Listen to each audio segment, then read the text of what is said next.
All right, so we got Shadow Master Kayvaan Shrike, explained by Australian. If I messed it up, that's my bad. I'm sorry about that. That's great to fit. G'day guys and gal. Although they do fly under It's the a nice radar a shirt. bit, the Ravenguard are actually one of my favourite Space Marine legions. Their combat doctrine is unique, but they also aren't scared of getting stuck in and brutalising their enemies if the time is right. My all-time favourite Ravenguard, who is also one of the greatest Space Marine warriors to ever live, is the Khorne Shuriken. Okay. That does make you wonder, how does the current chapter master of the Ravenguard, Kayvaan Shrike, compare? Before we get started, what you wear makes up a big part of your identity. Your style is the first impression you give someone and it actually matters a lot. So I'm happy to partner up with Into the AM to show some awesome clothing for some fantastic By the way, make sure you guys are subscribed to the channel.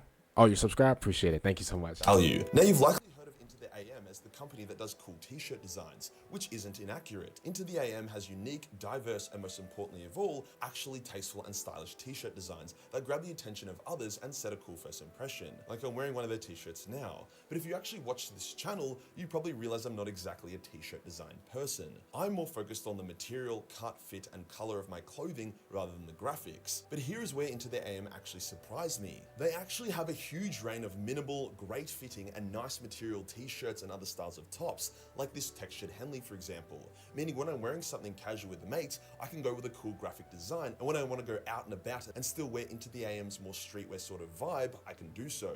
Basically, Into the AM has something for everyone. I mean, they even have flannels, bomber jackets, pants, hoodies, polos, and more, all for insanely low prices, especially when you use my link below, which will net you another 10% off store. Wait, didn't West Hammer do the same? Oh man, they getting paid.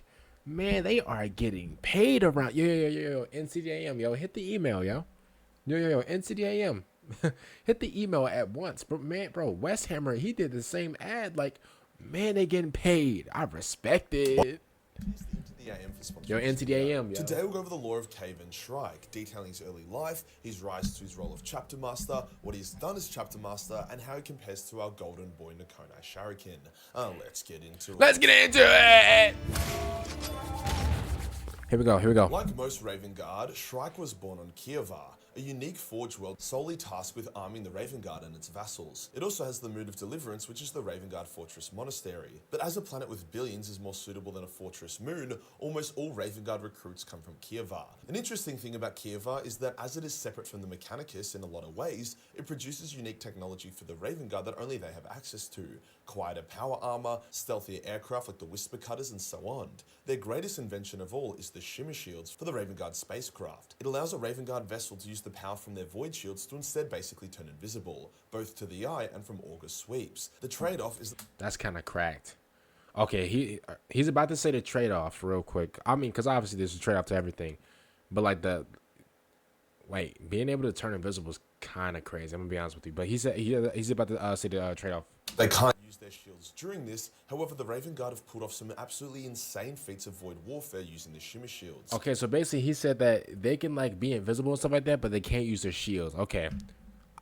To be honest with you, that kind of balances out. I respect that a lot, because if the trade-off was like some like oh they're able to like be invisible whatever, but at the same time they're like kind of slow whatever, that would kind of be like a fair trade-off. But the fact that like as soon as they turn invisible they can't use their shields, that's a really fair trade-off. I like that a lot. Getting back on topic, when Shrike was a kid, he acted as a runner for a gang, delivering shit like space coke or raven feathers or whatever. Oh, he was a thug.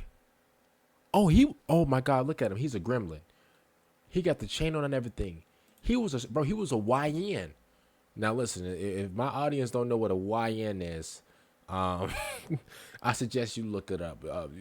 Bro, he got the chain and everything. He was a straight thug. Wowzers. Okay, I respect that. Yeah, he was a YN. A crash out.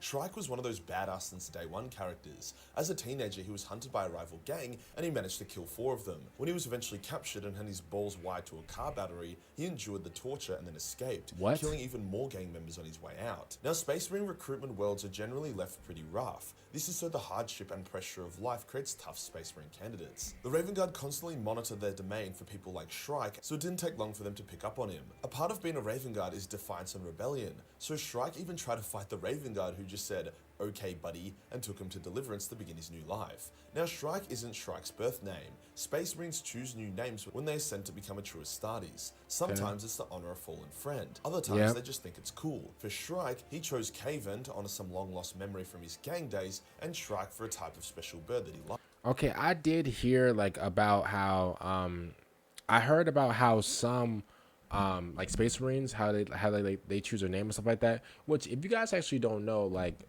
obviously in real life, like people do that too. A lot of people like would change their nickname or legit like would change like their actual name based off of like, you know, past friends and stuff like that, which is kind of cool, which is kind of neat. You know, I never really like, you know, got mad at that or whatever. Like obviously I never really had a problem with that, but I find it kind of like crazy how bro, like a lot of like fictional characters do that. My bad, y'all. I can't even English. It's like 3 a.m. I'm doing videos. That's my B. But yeah, I find it kind of crazy how like a lot of characters do that. Like a lot of fictional characters do that. A lot of real life people do that. Athletes do that as well, bro. A lot of athletes do that. I just find it kind of crazy how like everybody do that. Shrike would excel above and beyond, getting put into the 10th Company as a neophyte reserve Marine and serving with courage and honor. By the way, if I'm like stuttering and messing up whatever, I'm trying to English right now. It's 3 a.m. like I said before. I'm not really tired, but at the same time, like, you know, you ever get to that stage where you're kind of like wide awake, but at the same time, you're kind of like, you know, tired or whatever. Yeah, I'm kind of like in between that stage right now, but don't worry, y'all. Y'all know me. I'm a power it through. For decades, he would eventually be placed into the revered 3rd Company, the Ghost Stalkers, who are extremely vicious, stealthy killers. This suited Shrike's combat doctrine perfectly, and he excelled even further. When the captain of the 3rd Company, Corvin Ceravax, became the new chapter master, aka Master of Shadows, Shrike was the natural choice to become the new captain of the 3rd. It was in this role that he would record his first deed that would echo through the ages. The Imperium was fighting some orcs. Wow, what a fucking shocker. Of course. The mission started pretty straightforward. They infiltrated the orc lines, sabotaged a bunch of shit, and caused havoc. Bro, like I swear, like bro, like that's everybody's op. It's either the termites or the orcs, bro.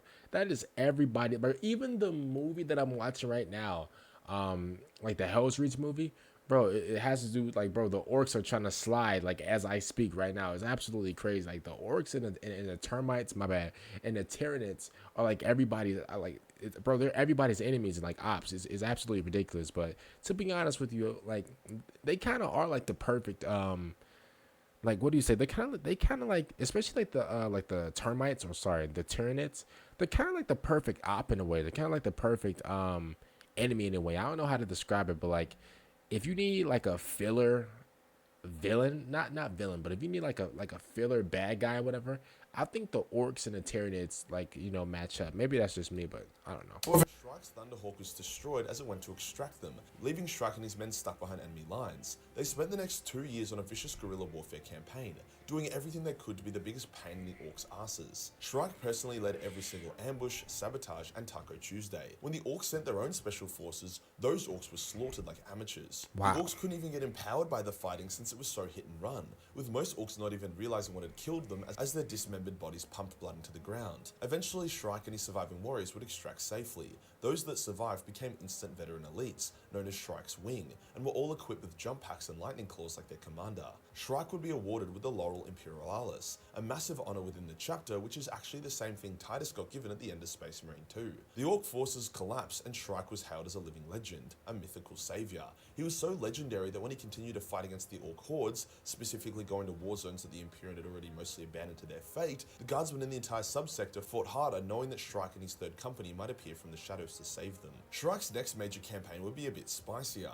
An Imperial world had been infiltrated by the Night Lords and Alpha Legion, arguably the two stealthiest traitor legions, who also had direct rivalries with the Ravenguard for actions years past. Shrike led his company to combat these infiltrators and also to take on Khorne Valdorius, a demon prince who used to be an Alpha Legionnaire. Now, a single company taking on 2 Chaos warbands led by Demon Prince will not end well. However, Korsaro Khan, the captain of the White Scar's 3rd Company, also arrived, and the two These are like the they're like the speeder type of guys, right? I remember them. Imperial forces forces joined teams. The White Scar and Ravenguard's battle doctrine blended well and drove out the infiltrators. Eventually, Corsaro and Shrike faced down against Voldorius and slew him in melee combat, an extremely impressive feat considering how insanely powerful demon princes are. The two warriors then departed with newfound respect for each other. Funnily enough, Shrike's greatest challenge would not come from the Orcs, Tyranids, or even Chaos, but from the Tau. When the Tau begun their third sphere expansion, led by Commander Shadowsun, they came into conflict with a huge Imperial force. Bro, I'm gonna be honest with you, like this Shrike guy, that's how you say it. He seems pretty calm, whatever. But I promise you, like if he ever like ran up, like if he ever ran like against like what's that guy's name? Like he's super cool, super amazing. He's kind of tall. He has like really nice skin or whatever. I mean, obviously, I'm not describing myself. What's that guy's name? Like he wears green sometimes. Oh, Vulcan. If he went up against Vulcan, I'm gonna be honest with you, bro. He would be struggling and vuggling. Bro, let me just tell you this, bro. Bro, his back will be up against the wall, bro. He'll be begging for mercy, bro. He'll be, bro, this man would, bro. He'll look at me and be like, yo, tell him I'm done. Tell him I'm done. And I'll have to like, tap Vulcan on the shoulder, be like, yo, Vulcan, he's done, yo, let off, like, But maybe that's just like that's just like my fantasy world, maybe. Yeah, multiple Space Marine chapters, including the White Scars and Ravenguard. Shadowsun was such a brilliant commander that even Shrike was struggling to find exploitable weaknesses, something he was renowned for. After a vicious, grueling war, he eventually managed to lay the bait for a trap, bait that Shadowsun took. Shrike also informed Shadowmaster Khorne Seravax, his former captain, that Shadowsun was here and vulnerable. The Shadowmaster rushed to join Shrike, and together they attacked Shadowsun with a third company. However, Shadowsun wasn't just some retard, and it actually laid down her own trap. Seravax attacked and slew what he thought was Shadowsun, but it was a decoy, realizing his mistake just before he was gunned down by Shadowsun herself, with most of the third company joining him in death. Shrike would... He shot them down, bang, bang. He hit the ground, bang, bang. Got lit up like the 4th of July.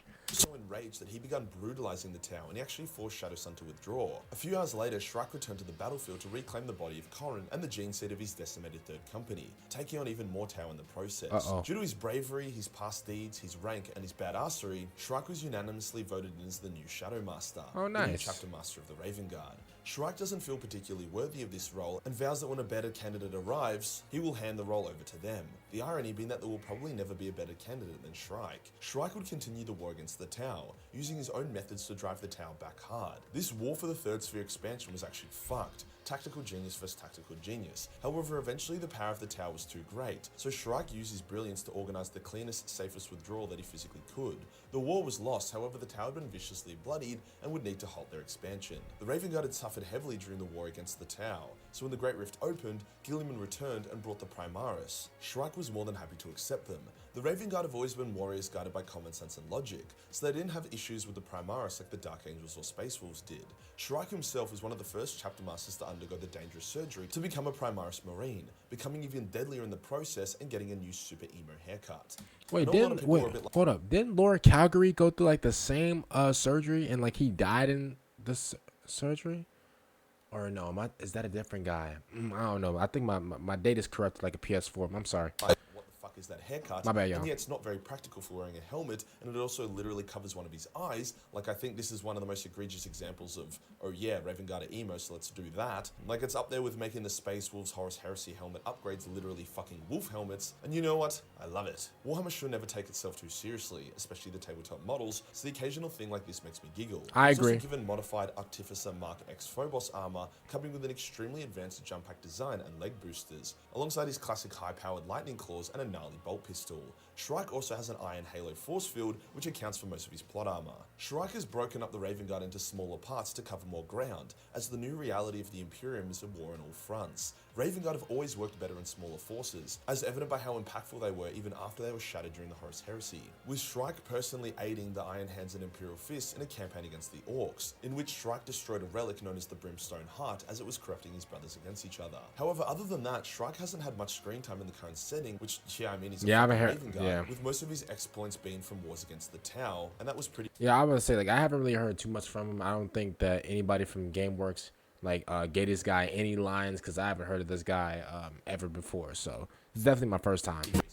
So we're overdue for some more Shrike action soon. As for how he compares to the Necroni Shuriken, who very much could still be alive in the setting if you believe the rumors. Necron was never much of a leader. He could lead and he had fantastic instincts, but he was always more of a loner, going on missions solo or with a small team. Shrike, on the other hand, is a brilliant commander and general. Their fighting style is similar, both using advanced jump hacks to fight in 3 dimensions. Necron with his dual black swords, Shrike with his power claws. However, Necron could Wraith Slip, a weaker version of Korax's invisibility, which gives him a massive edge in duels. Necron has slain Lucius. So he basically he got like the invisibility thing, light version. Basically, that's basically what he has. Okay, I respect it. Killed an Alpha Legion champion, handpicked by Alpharius, and many other Chaos heroes. In a straight-up duel, Necron would win and is the better warrior. So overall, Shrike is a better chapter master, Necron would be a better chapter champion. Hard to say if one is actually better than the other. If you enjoyed the video and you want to support the channel, shout out to Majorkill, man, for this video. Yo, hold on. What's the company called? Yo? What's the company called? Yo, damn it. It's something AM. AM in the AM. I think it's called In the AM. Yo, in the AM, yo. Yo. Hit the email, yo. Hit the email. Other than that, man, comment down below. What do you guys say about this? Make sure you guys like the video, subscribe to the channel, and I'm just gonna out. Peace out, everybody.